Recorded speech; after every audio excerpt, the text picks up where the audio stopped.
Is CeeDee Lamb a #1 elite receiver in the NFL? No, he's not. And in this video, the OC is going to tell you exactly why he is not. All right, and I'm going to take my time with this because a lot of people mistakenly think that because of the statistical data out there about CeeDee Lamb and his athletic ability and some big plays he's made, that he's actually a real bona fide, legitimate #1.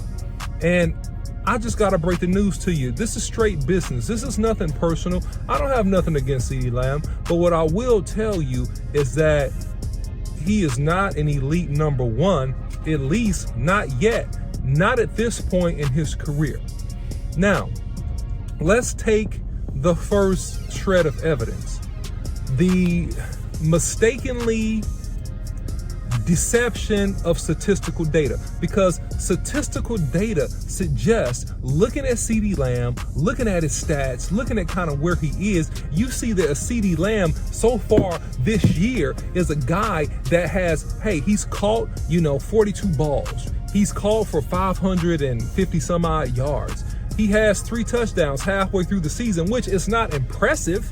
It's not really impressive, but it's not bad either.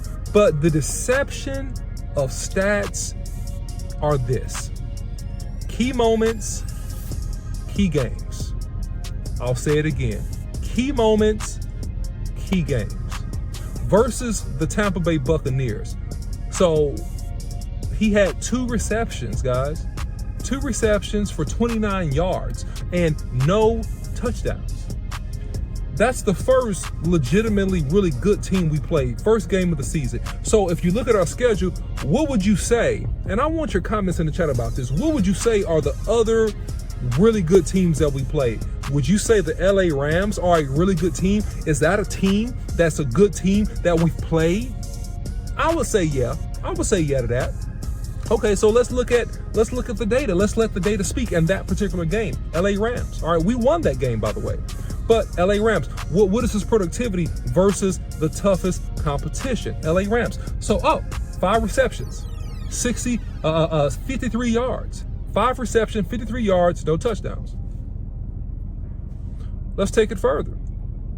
Let's look at the next game versus the division-leading Philadelphia Eagles. What was his numbers in that game? How did he look in that game? Yeah, he made a couple catches. He made some plays. I'm not saying that CeeDee Lamb can't make a play. I'm not saying that CeeDee Lamb isn't a good receiver. I'm not saying that CeeDee Lamb isn't a good player. That's not what I'm saying here. I'm saying that CeeDee Lamb is not an elite #1.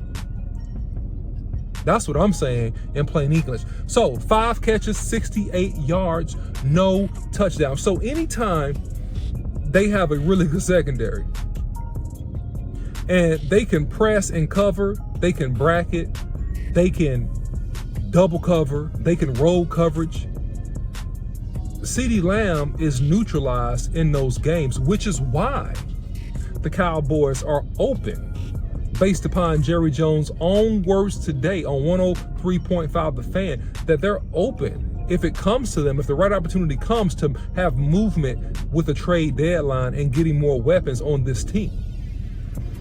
So if you look at the other stats and the other receivers that are in the NFL right now, if you put CeeDee Lamb against them statistically, right, you got Tyreek Hill leading the pack with almost 1,000 yards receiving in 8 games.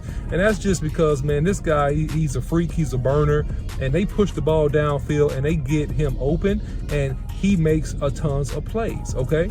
Then you're going to have Jefferson. Then you're going to have several other people after that. And then you got CeeDee Lamb, at about #9 with those other receivers. And so I think that's about right. I think he's a 9-10 guy. I don't think he's a top 5 guy. I think he's a 1B, not a 1A. We had a 1A with Amari Cooper. We had a guy that the defensive coordinator had the game plan to take away. And because of that, it opened up the playmaking ability. And he does have playmaking ability of a CeeDee Lamb, right? And it made him able to get favorable matchups in the slot and outside at times, and to make plays underneath and down the field. Does he have great hands? Yes. But we also have drops in key situations. So when I look at a number one receiver, I don't just look at his stats. And the stats that we saw that I just shared with you are deceiving. He's had 3 touchdowns in 8 games. I don't care about the backup quarterback. Amari Cooper had a lot of touchdowns with backup quarterbacks all throughout his career. We have a myriad of other examples of other receivers that were productive with backup quarterbacks. So I don't want to hear that excuse. That's not an excuse. That's not viable. So the deception of stats. Number 2, the ability to lead. And that's the thing that you see with real number ones, the real best number ones, the original 88, even going back to Amari Cooper. He was a leader. He was a leader. It was a known leader in the locker room. He wasn't a guy. He wasn't just a player. He wasn't just a guy that was in there, that was a part of the team. He was a standout guy in terms of his leadership with performance, but also with attitude. Because if you look at this Dallas Cowboys team, who do you look at as the leaders, right? You would look at Dak Prescott, you would say, yeah, he's a leader. You would look at Michael Parsons, you would say, yeah, he exemplifies those leadership characteristics. He's a leader. You would look at Tank Lawrence, you would say, yeah, that guy's a leader. You would look at Ezekiel Elliott, you would say, yeah, he's a leader. But would you say in your mind that CeeDee Lamb is a leader? I think he's a guy.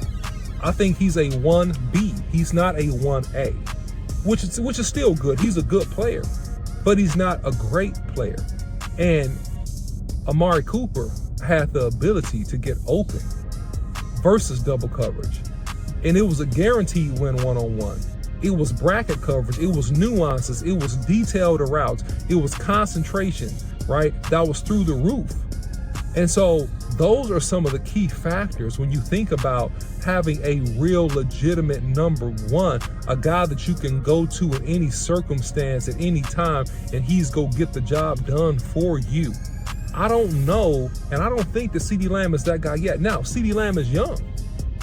I think CeeDee Lamb, the truth about CeeDee Lamb on how high his ceiling will be, I think we're a little bit too young we're a little bit early on saying that right now, okay? But I will say that in the next year, after this next season, you'll see kind of his ceiling on where he goes because of his age. He still has things he can get better at and develop in as a player. But right now, is CeeDee Lamb an elite number one? No. Is he the guy that is going to be the savior of the wide receiving crew? No, absolutely not. Could the Cowboys benefit from another receiver that would take pressure off of CeeDee Lamb just like Amari Cooper did when he was here? Yes, absolutely yes. 2,000% yes. And that is something that I recommend the Cowboys do, because we have the benefit of a dominant running game. We have the benefit of 3 really good tight ends that can catch the ball. If they're used appropriately, we really can do a lot of damage with the packages and everything that we have. But in terms of taking the top off of the defense, no. And the last thing that a lot of people really just don't talk about and don't really acknowledge, CeeDee Lamb doesn't have elite speed. He has average speed.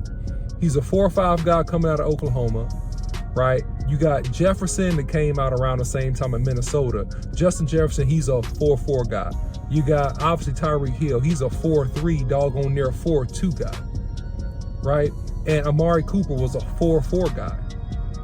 That he's a guy that, man, really can beat you with stutter steps and moves, but physically, like in a lot of situations, man, CeeDee Lamb is not a guy that threatens you with speed to run by you. And in today's NFL, you need the physical attributes of a guy that can run by you.